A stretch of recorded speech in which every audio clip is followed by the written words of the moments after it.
Hello everybody, welcome to another Versus Video Deck Tech. I am CVM here with BBD, and I am playing a Delver deck this time. Actually, I played Delver the last time we did a Legacy video, but I've never played a Delver deck in like an actual live tournament. That's going to change this weekend. I'm going to be playing actually this deck in Columbus. But yeah, we're playing Blue White Red Delver. This is the Steven Mann's list from Orlando this last weekend. He was able to place in the top 8 of the Legacy Open. And I just want to talk a little bit about it. So Delver of Secrets, ever since it's been printed, has been like a mainstay in the Legacy format.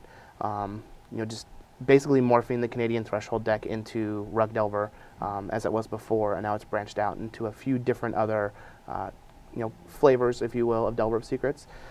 This particular deck is combining Delver of Secrets along with Stoneforge Mystic. So how the Delver decks usually tend to work is Delver of Secrets is a very aggressive, very cheap creature. When combined with cards like Wasteland, Spell Pierce, and Daze, we're able to put a lot of pressure on our opponents very quickly, and since our threats are so cheap, we're able to basically keep them from handling our threats and stop them from developing their board to try and actually get back into the game. So you'll find that most Delver of Secrets decks will have Delver, obviously.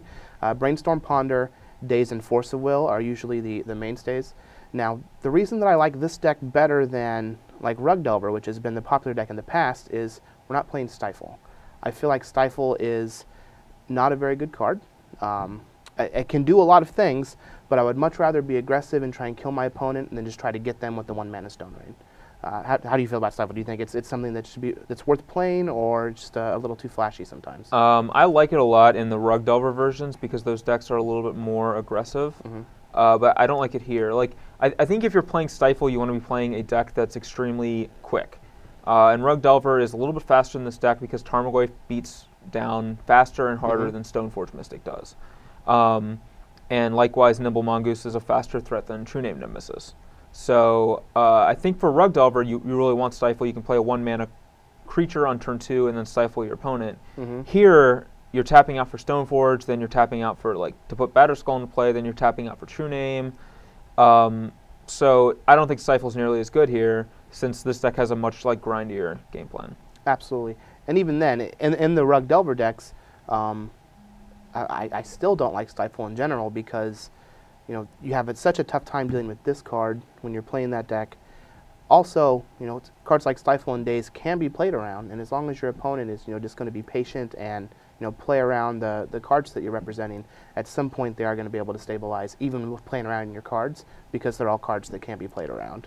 To some extent, I'd kind of disagree. I think Stifle's one of the best cards in Rug Delver because it's not always possible to play around.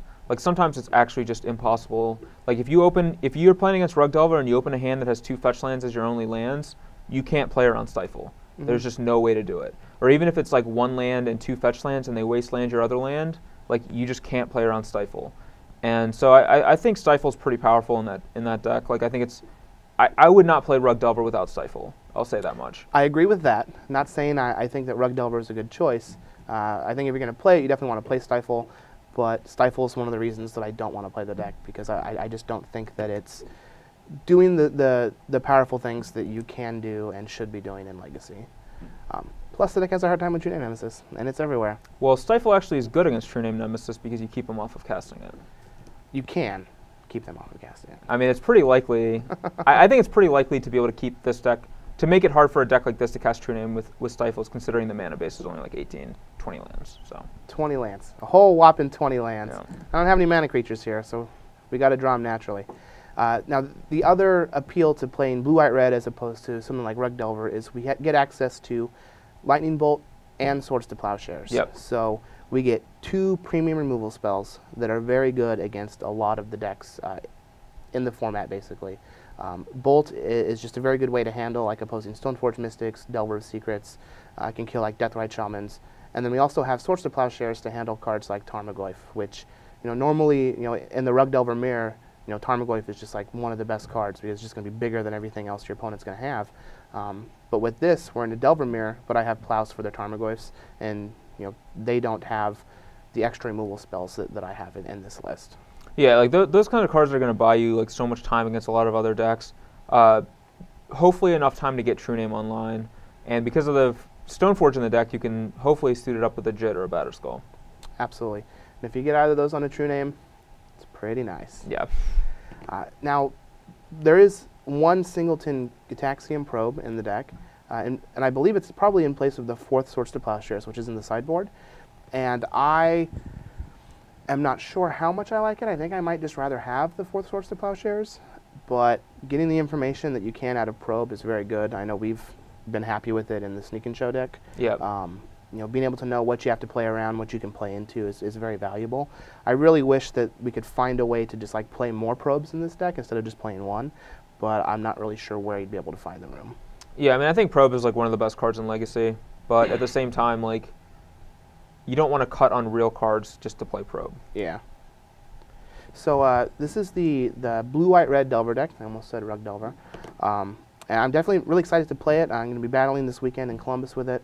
Hopefully I, don't embarrass all the great Magic players that are advocating the deck right now with playing it very poorly. But, I'm looking forward to casting some Stoneforge Mystics and wastelanding a lot of lands.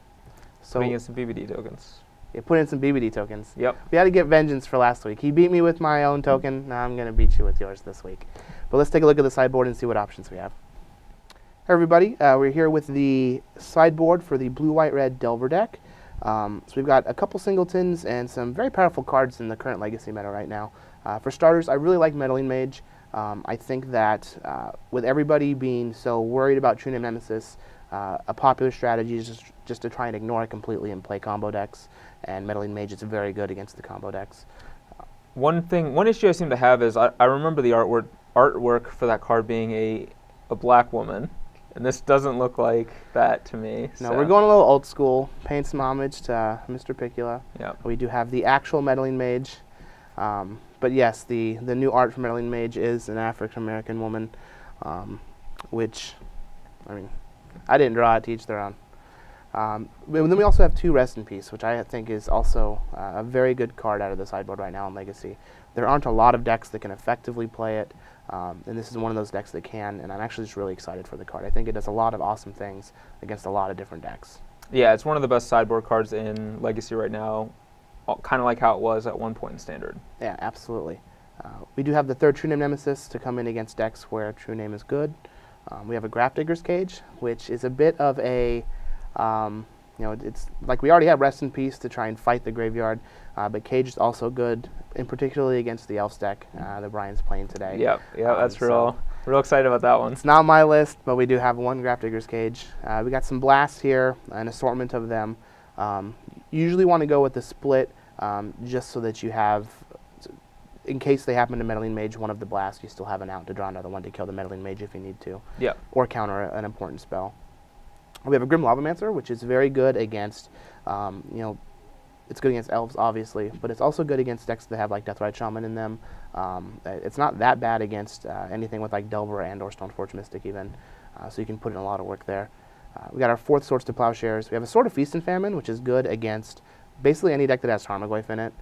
It's also good against any deck that has Abrupt Decay in it. So the Abrupt Decay can still kill our Sword of Feast and Famine, but at that point we're left over with a Delver of Secrets, which is going to be just as good. It's also an upgrade on Jit against a lot of combo decks. Absolutely. And then we have a Wear and Tear, which is good at killing opposing Batterskulls. And it also can hit a few enchantments if you happen to see some, like an Odd Humility if they happen to have it. It can hit a Counterbalance, maybe. You can hit a Sneak Attack or a Blood Moon. Hit a Sneak Attack or a Blood Moon is a very important one. Although we do have to float some white mana. Yeah, you have to leave a Tundra up at all times to be able to pull that off. But sometimes that's the deal. And then Detention Sphere is like an actually Legacy playable card too. So yep. Well, this is the sideboard for the blue-white-red Delver deck.